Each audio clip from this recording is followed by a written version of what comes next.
Comment ça va? La rubrique. Tata Maïté, à l'antenne. Oui, tonton Al. Alors, comme on le fait tous les lundis, mercredis et vendredis. Donc, mercredi, elle n'était pas là parce que voilà, on n'était pas là plutôt. C'était le premier. Voilà, donc aujourd'hui, on est de retour dans la rubrique santé avec bien sûr mon invité Fatou Camara qui est là, spécialiste donc de santé. Et aujourd'hui, on va parler de rhumatisme. Tonton Al, xam nga instant bi ni accès de bec. Suñu yaayé, suñu maam, suñu Voilà, tonton yépp am climat problème. bi mooy loolu. Ah oui, il donc fait très froid. rhumatisme moom, c'est à éviter avec cette période-là. Donc ñu bàyyi Fatou mu nuyoonteeg auditeurs yi ak internautes yi bu baax. Après ñu dugg ci sujet. Absolument. Bonjour tonton Al. Bonjour Tata. Bonjour tata Maïté. Bonjour Tata Fatou. nam naa leen ñi nekk ci beneen côté salle bi noonu. nuyu Voilà. naa leen Mooy ñëpp. régie technique. ak Adja. sama anti-stress. Adja comment tu vas. tonton Daouda. Seydina sama anti-stress nuyu naa la. Laari sama kalbu lakkale bi. Bon maa ngi nuyu ku ci nekk ci turam ak santam. Je vous dis bonjour. Bonjour. À tous et à toutes non. sama français dafa leer Et quoi. bonne heureuse année encore. waaw parce que waxoon naa leen ko anticipément. Mais maintenant je Après. vous le redis. tonton Al sa lunette yi man gisuma dara. Yaa ma àbb de. da ngay wax ñëpp nga xam ne damaa àbb ay Lu tax lunette. nga naan ma bon Alioune tonton Al sa lunette yi. yow Moo ko wax di. moo weer boppam ba pare de. Waaw biñ bi nag pour lan biñ bi nag pour lan. comment ma neexul. Bah, tonton Al, aujourd'hui on va parler du rhumatisme articulaire.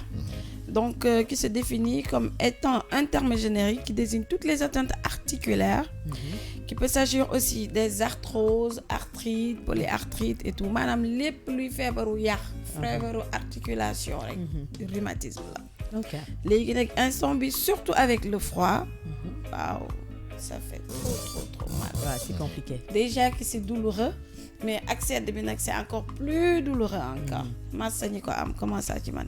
Donc qui est la première cause en fait boo xoolee ñii di am handicap yëpp. ñëpp ñi am paralysie handicap ils commencent toujours par ça. D'accord. Maintenant pour les causes non pas les causes en fait je dirais les signes. Il y a des douleurs qui sont typiquement mécaniques qui sont déclenchées. Typiquement mécanique ça veut dire c'est des douleurs boo bouger. waaw Soit boo yëngoo lay metti mouvement booy def rek waaw mouvement bi ngay def daal mu metti mettit bi soit mu metti rek bàyyi parfois nag mu metti toute la journée. continuer ok waaw parfois nag di douleur yi nga xamante ne boo naanul garab du bàyyi am na douleur yoo xam ne boo tëddee rek mu bàyyi wala boo redressé wu da ngay am benn position médicale bi nga xamante ne benn position antalgique boo defee position boobu du metti donc ñii di am problème mu ndigg en général bu dee buñ sëggee day metti da ngay gis dañuy redressé wu voilà dañuy redressé wu waaw bi talal seen liggéey pour mën a nekk à l'aise d'accord. Par rapport à ça il y a aussi la Yaa raideur ngi fa tudde. il y a la raideur des articulations maanaam fii am arthrose wala rhumatisme en fait foofu dafay saay di dëgër articulation bu doonoon li nga xamante ne dafa fluide di ratax bu demee ba am bu amee rhumatisme day dëgër li nga ci mënoon doo ko def et en plus de la douleur il y a des œdèmes day gis partie boobu dafay sàdd xaw a rouge parfois si ñenn ñi waaw surtout ñi nga xam ne fi ñu koy gën a gisee sax mooy ñiy xaw a xees donc ñoom bu liyee rek da ngay gis ni mu xonkee mais sinon boo ñuulee y aura toujours l'inflammation par rapport à ça mais ça fait très mal d'accord parfois nag mu tàng jër parce que il faut am inflammation rek y a day chauffer effectivement voilà dafay chauffer donc dafay metti donc les examens yi nga xamante ne mooy permettre ñu xam ne lii rhumatisme la y a la radio il y a la radio de cette partie-là il y a l'IRM il y a le scanner yi nga xamante ne ñooy génnee ni fii lii la bu demee ba gën a sori sax il y a la ponction articulaire. IRM nañ ko wàññi 175 000 francs dafa cher nañ ko wàññi c'est pas possible ça. tonton Al machine bi est-ce que jegewul milliard. waaw d'accord mais nañ ko amortir neneen. ñan ñoo koy amortir. ñoom nañ nañ ko débrouillé wu wàññi rek nañu wàññi. ñoom ñan. ñoom 175 xanaa 000 ñi c'est nga trop xam ne cher. ñoom ñoo koy jënd état bi ak état bi état bi sax même les même privés. budul état sax même société privé yi la privée mais ñoom aussi xam nga ñoom bu leen xool ni ñuy jëndee garab yi mais ñoom xool leen bu ñuy dugal garab yi li leen état di dagg ci matériel ku nekk sa boobu. business nag da ngay investir. voilà après nga non da rentabiliser. ngay voilà foofu la nag kon wàññi amatu fa. bon nañu wàññi nañu jàpp si rek. loolu la de. waaw yow lan la. nañ ci jàpp rek tonton Al nee na ngeen wàññi IRM bi dafa waaw cher. kay waaw bàyyi na si morom. waaw kay nee na ngeen wàññi moom day waxal ñi nga xamante ne ñooy defkatu IRM yi am na de ci toutes ñoo les xam ne façons ndeysaan chaque ñu weer ngi ñu ci def lutte ko. boobu noonu ñu ngi ci Massa waay. xeex Oui, bu baax oui, pour mën a oui. wàññi tout ce qui est santé donc Oui. je pense que loolu tam ci la bokk Absolument. massa waay massa góorgóorlu leen. nañ góorgóorlu dina baax. dina baax inchallah. incha allah. Voilà, la santé n'est pas gratuite mais daal xam naa ne ñoom ñu ngi ciy jéem a def ay jéego yu doy waar. pour kii surtout certaines maladies yi nga xamante ne bu ñu demee ba état jël ko en charge. macha allah daal Ils font le bon boulot. macha allah. Seulement nag par rapport ak yenn feebar yi day bari cas ba nga xamante ne du ñu mën a jël lépp en charge. mais nag ñu ngi ciy wàññi ñu ngi jël le maximum. en fait donc pour le traitement nag amul traitement bi nga xamante ne da nga naan lii boo ko naanee mu wér. donc c'est que des calmants ay nu mu tudd des antalgiques. des anti-inflammatoires. yi nga xam non stéroïdiens yi nga xam ne ni que en général non. Aucune sérieuseté dans cette maison-là. Non, vous n'êtes pas sérieux du tout. Il y a des anti-inflammatoires non stéroïdiens qu'on prescrit. moo gën parce que antalgique yi day metti di bàyyi am na ñoo xamante ne ak antalgique yi sax ça les calme pas. Donc anti-inflammatoires yi moo ci tane te les anti-inflammatoires ku ne xam ne ni c'est plein de conséquences. Déjà képp ku am problème estomac mënuloo jël anti-inflammatoire. moo tax ñu lay wax ne boo koy jël da nga koy jël au milieu des repas. da ngay commencer lekk ci digg bi nga naan garab bi avec beaucoup d'eau après nga continuer sa lekk. bien que dafay yàq sa lekk sax si ñenn ñi buñ ko tàmmul. day yàqaat seen appétit mais ba tey moo tane parce que boo ko naanee dafa lay gaañ ndax c'est acide ci yenn yi tu vois donc ça fait très mal ñi nga xamante ñu am problème au estomac donc dafa leen di lor du leen sax baal dès l'instant bu ñu ko naanee rek def nañu crise automatiquement waaw ils font des épigastralgies donc par rapport à ça donc aussi pour le traitement bu ñu la defalee antalgique jàllul ñu defal la anti-inflammatoire jàllul automatiquement on te fait des injections de corticoïdes. Pour jéem a wàññi allergie bi. D'accord, freiner ko tuuti. Donc boobu aussi bu demee ba jàllul y a la kiné toujours qui accompagne tout ça. La kinésithérapie. Donc pour yëngal parce que foo xam ne dafa dem ba càng. donc dañ koy kinésie sinon muscle boobu day dem ba da ngay perdre mobilité muscle bi ba pare aussi dafay amyotrophie wu day dem ba dafay sew comme lu paralysé. parce que da ngay dem soit par peur de le bouger parce que ça fait très mal. wala mu doon ne mënatuloo ko bouger parce que c'est devenu raide. Bien sûr. Parce que toute articulation bi nga xamante ne doxul rek dafay réduire da nga koy et puis surtout ñi am problème mu tànk dañu ragale teg seen tànk. dañuy ba finalement dañu dem ba dañu perdre réflexe bi. Voilà effectivement. Donc à part la kinésithérapie on a aussi la chirurgie. Chirurgie on a recours à la chirurgie. Opération dañ koy opérer defal la ay prothèses. soit ci épaule bi. soit ci épaule bi wala genou bi wala même la hanche au niveau de la hanche. Ok. Voilà, defal la protège qui coûte excessivement cher. Alors, ne le faites pas. Qui n'est pas donné à tout le monde. Non. Prothèse bi rek waxuma sa opération. Prothèse bi rek ça coûte 1 million et quelques. C'est cher. waaw nga jënd prothèse bi parfois na nga commandé prothèse bi ci internet bi mu ñëw doon prothèse bu la ëpp wala bu la xat wala bu gën a ndaw du compatible. waaw ñu obligé ko delloo wala nga jaay ko di utaat beneen. Bien sûr. Et c'est pas donné à tout le monde. D'accord. Donc moom son traitement loolu la en fait bu demee ba càng ñu dem ci chirurgie bi te doonu li gën parce que ça fait très mal après. Et après la chirurgie tout le temps il y a la kinésithérapie, il y a les séances de massage et ça fait excessivement mal. C'est de l'argent qui sort encore. Les malades di déplacer wu une fois par semaine di dem defi seen kinésie articulaire. Franchement métti na daal métti na surtout ak sedd bi. Donc conseil santé daal moo ci tane tuuti conseil santé bi mooy lan déjà commencer sangoo ndox bu tàng te bàyyi ndox bu sedd bi. Déjà yow muscle bi nga xamante ne dafa commencer réduire ndax li muy metti. Donc nga ciy def ndox bu tàng da koy nooyal ngay mën di ko yëkkati parce que même en kinésie boo demee di defi kiné avant ñuy laal membre bi dañ koy chauffer ba pare. kon loo gis ci articulation tàngaay moo ci gën. bu fekkoon ni lu sedd la da ngay ñëw ñu tegal la ci glace ba pare comme ça marche. mais non dañ la ci diwal sa produit ba pare. dugal ko ci table teg ko ci table chauffante bi mu seeyal ko mu tàngal muscle bi ñu door a ñëw di masser. li nga wax ni c'est très important parce que les gens ont tendance quand ils ont mal de prendre de la glace. Non, tu peux mettre de la glace. Mais de toute douleur ngay def de la glace. Waaw parce que soit en fait pour la douleur soit ci. c'est l'excès de froid ou l'excès de chaud da koy calmer. Mais dans la plupart des cas excès de chaud bi moo ci tane. Ok. D'accord. Surtout pour les œdèmes. Pour les œdèmes. Excès de chaud moo ci gën nga xamante ne day dilater kii bi nu mu tuddutin day dilater. non day dilater vaisseau yi. Vaisseau yi sang bi mën a circuler. sang bi bu circuler rek nga gis tànk bi dafay rees. bien sûr bien sûr. Pour l'excès de douleur froid bi baax na ci torop mais nag mënuloo pallier les deux. waaw deret bu war a circuler moom ñëpp xam nañ ni tàngaay bi moom moo ci gën. moo même da ci nga koy gën xoolee si moom jigéen ñi moom. sax habituellement bu ñu gisee seen règle yi da ngay gis dañ leen naan.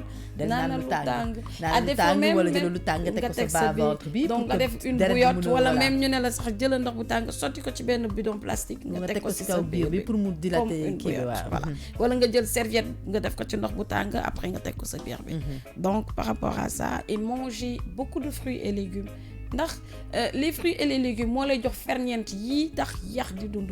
boire beaucoup de lait ñu bëri duñu naan meew café à longueur de journée. Il faut prendre du lait parce que si meew la calcium nekk. te calcium mooy defar calcaire mooy defar yax. en maanaam fait laitage daal. bien sûr. voilà oui tous ceux qui sont les produits laitiers.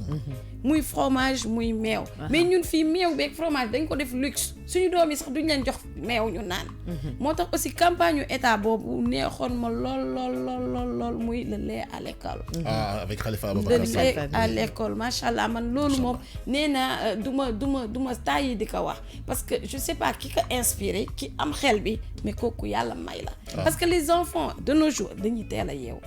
nous les parents on n'a plus le temps déjà bu xale bi yeewoo 6 heures du matin ak bus de ramassage yi boo nekkul à l'arrêt à 7h15 wala 15 minutes avant. Tu rates. bus bi dem na bàyyi ko. donc école bi dafay sori goo xamante ne yow aussi sa fond du la may chaque jour ngay jël taxi di yóbbu xale bi di yéeg ci carré di wàcc da ngay sonal xale bi donc aussi du ñu jël la peine jox xale bi mu ndekki ba suur à la maison avant de partir. dañ koy defal goûteem rek rempliral ko ay biscuits yenn ñi sandwich ak jus bàyyi ko mu dem donc l'enfant il ne boit le lait que le week-end et c'est pas normal. donc il a besoin de ces produits laitiers là pour développer ses os. donc bu ko amul nu muy def donc moo tax programme boobu nekkoon lu baax même tey mënuñu ko woon def tous les jours je pense que c'était les lundis les mercredis et les vendredis pour les enfants. ñoo doon am 3 fois par semaine beneen niveau bi genre kii yi nu mu tudduti les écoles élémentaires. ñoom en fait c'était scindé par classe plus muy gën a tuuti plus muy gën a fréquent mais ñi dem ba nekk mag CM1 CM2 ñu leen doon def 1 fois par semaine. mais ba tey lu baax la. bien sûr lu baax la bien sûr. donc il faut que loolu ñun daal ñu def ci ay jéego parce que tamit nguur bu lay dimbalee da ngay xam ne ñu ngi lay dimbale. waaw. donc côté boobu et puis même li ngay jël 100 francs jëndal sa doom jus boo ci tegee fukki dërëm jëndal ko kanja grand lait baa leen ma publicité wu ma nag waa Kirène. non waa Kirène dinañ ñëw incha allah. publicité lu ma leen. waaw dama gën a mere. publicité lu ma leen donc meew boobu bu ñu demee ba def ko en brique di ko jaay à moindre coût c'est pour mu accessible pour tout le monde. ba pare c'est aromatisé. voilà léegi de ce li fait ngay c'est jël voilà y c'est a tous délicieux les à goûts. prendre en fait. am ouais. na nature bi am na fraise am na chocolat am na vanille am na banane donc franchement loolu c'est pour permettre aux enfants ñuy jël meew dans toutes ses formes. dans toutes ses formes xale bi bu ko bañee naan na la jaral sax nga jël meew bi defar ko ndekki ba pare defal ko au frais mu sedd mu naan du lait frais wala nga glacé ko mu nekk sous forme de radis de crème. mais au moins na lekk na naan meew. parce que am meew ci ferñeent biir yi ci ne yaramam. moo baax et puis aussi paa yeeg mère yi di leen naan meew di lekk fromage te bàyyi yàpp bi parce que plus ngay jël âge plus sa système immunitaire di faible. plus say yax màgget affaibli. rotation bi du jàllati noonu mag rek égal rhumatisme te maintenant rhumatisme bu njëkk ba feebaru màgget la waaye léegi moins de 15 ans sax ñu ngi ñi am rhumatisme. rhumatisme ouais. donc c'est une maladie bi nga xamante ne ça touche tout le monde. du sax maladie nag c'est une affection ça touche tout le monde bàyyiwul kenn toute tranche d'âge nag góor comme jigéen bàyyiwul kenn jigéen moom boo demee ba jaar maternité ba pare rek amee nga ndigg. waaw loolu de leer na moom. ñi nga xam ne ñu ngi dem di dawal di toog bu yàgg surtout ñi nga xamante ne seen liggéey toog la. ñi nekk ci bureau yi comme ñi nekk tailleurs yi les chauffeurs et tout rhumatisme da leen di sonal. donc ma leen di jaajëfal di leen wax ne tey lii laa leen indiloon et aussi le stress parce que stress dafay vider sa ion yëpp sa yaram. déjà boo stressé rek tu manques de magnésium tu manques de calcium boo stressé. parce que moom loolu lay dund. da ngay gis ngay def ay crise booy tàmm di stressé da ngay dem ba da ngay amee spasmophilie. te ku ne xam na ni spasmophilie quand tu fais une crise de spasmophilie da ngay redd. day téye say articulation ba mu dëgër këj.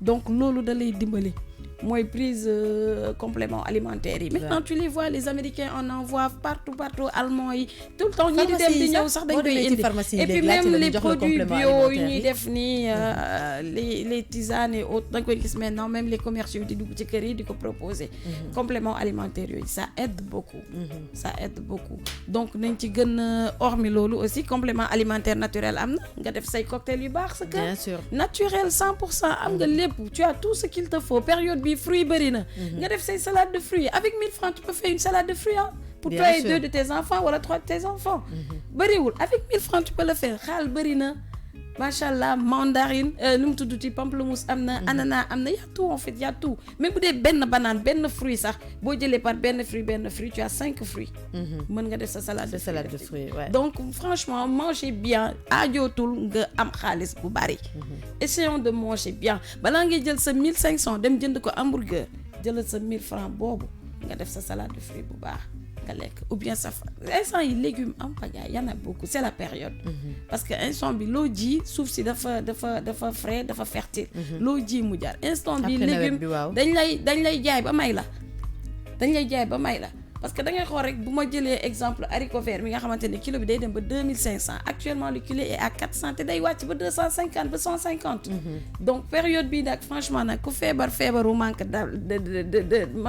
de vitamine moom franchement yaa ko yóbbee sa bopp parce que tout est là gratuit du ma ne gratuit ça tout est là yomb bay bëgg dee accessible à toutes les bourses cheratul manger bien ajootul dem ci restaurant wala génn pour manger bien tu peux le faire chez toi à moindre coût avec les denrées de première nécessité man je prime pour ça bàyyi leen conserve yi nga jël haricot vert dem jënd conserve bi à 1200 les 500 grammes alors que le kilo de l'haricot vert très frais mu ngi jar 400. waaw parce que xam nga dañuy dem toll benn niveau boo xamante ne les gens sont pressés maintenant ils ont la paresse d'aller au marché d'aller acheter. moo tax bonjour les maladies voilà ci conserve yi c'est vrai. voilà donc loolu laa leen indi. et ça quand tu regardes les conserves parfois ils perdent le goût. dafay yàgg day yàgg ba nga xamante ne dafay perte du goût bi sax mais conserve bi yow jël tey ji haricot baxal ko rek def ci xorom xooj ko xool sa kër ndax dina def une semaine ak yow dafay fuur ba nëpp mais y a des conservateurs qu'on met dedans yooyu mooy produit cancérigène yi en fait ok li nga xamante ne mooy tere lekk gi nëpp kon baaxul ci yaram waaw loolu noonu nag les produits les boîtes de conserve looloo ci bon du li nekk ci biir mais li ñuy def ci biir pour bañ mu yàqu ok voilà d'accord donc loolu lañ la indiloon tey je sais pas nag si vous avez des questions à poser par rapport à ça. Oui bien sûr mais man sama question bi may am sànq tu as parlé de aspect bi nga xamante ne quand par exemple tu as du rhumatisme boo amee inflammation ñi nga xamante ne par exemple c'est des gens de peau claire da ngay gis ne dafay def mën na def benn tache bu rouge genre lu lay wan ne que fii am na inflammation. du def sax tache mais day xonk. day xonk quoi voilà day xonk pour wan la ni que voilà am na benn inflammation bu fa nekk mais est-ce que par exemple bu nit des fois nga gis koo xamante ne day am douleur articulation mais dafay néewi. est-ce que loolu c'est normal moom laa wax mooy œdème bi balaa xonkaay bi sax œdème bi mooy njëkk ñëw. d'accord mooy néewi bi muy def noonu xaw a sadd waaw def dafay xaw a sadd d'accord donc loolu moo lay woon déjà ni foofu ça fait très mal. inflammation fu mu am rek foofu seddul et puis inflammation boobu moo tax muy tàng. d'accord donc ce qui est recommandé c'est de mettre du chaud à la place du froid. waaw d'accord maanaam jël sa benn pommade comme am na ñoo xamante ne pommade la ñuy jël ñu diw ko ci nii. pour peut-être pour douleur bi wàññeeku. xam nga balaa pommade waa frotter yi et tout mais balaa ngay egg ci frotter sax mën nga jël mooy du chaud rek jël sa baraada tàngal ndox rek jël sa loxo trempé ci biir. trempé ko ci biir di def ay mouvement ba mu yëngu nga door a jël sa frotter wala nga diw sa frotter pare dugal ko ci ndox mu tàng. mais daal na nga ko def au chaud même bu dee da ngay jël sa séchoir sax di ko chauffer ak moom. na tàng na nga wut solution daal. voilà na tàng daal ok ça. d'accord par rapport ak partie boobu noonu. voilà d'accord léegi bu demee nag ba commencer persister il faut aller voir un médecin. ñu dem nga dem consultation douleur moom kenn du ko yor di nelaw ak moom. waaw surtout rhumatisme maa mënu ci dara. ku ci feebar daw nga dem pharmacie waaye ilaa dem nga hôpital. voilà. d'accord merci beaucoup Fatou. ma leen di remercier bu baax aussi di leen jox dig daje lundi incha allah. ci yeneen thème comme ni ma ko waxee rek chers internautes dugg leen ci site bi aussi ngeen xool selon les maladies yi nga xamante ne moo leen jaaxal te ngeen am ci incompréhension vous n'arrivez pas à cerner ces maladies là dugal leen ngeen poser ci ay questions wala ngeen proposer ay thèmes par rapport à ces maladies là. ñun ñu développer ko incha allah. ma leen jox dig daje vendredi et lundi incha allah maa ngi blogué dama sonn nag